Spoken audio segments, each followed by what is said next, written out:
Perusahaan gas alam cair terbesar di dunia, Shell, dikabarkan resmi memutus mitra dengan Rusia pada Kamis 7 April 2022.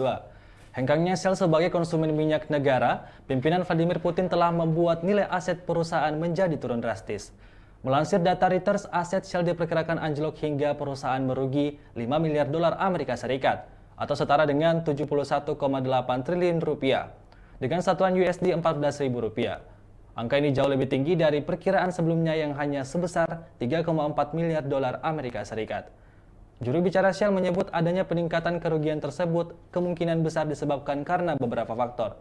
Di antaranya seperti bertambahnya peraturan kontrak, penghapusan piutang, serta kerugian kredit di Rusia.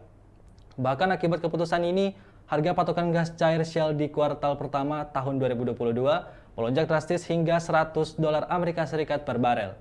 Peningkatan harga ini menjadi yang tertinggi sejak 2014 silam.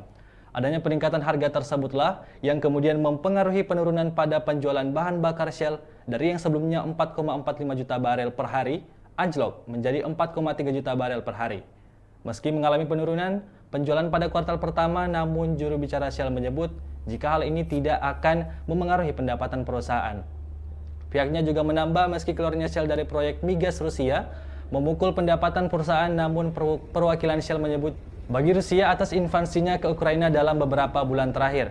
Keputusan ini pun juga menandai berakhirnya usaha patungan serta putusnya hubungan perdagangan ke Moskow.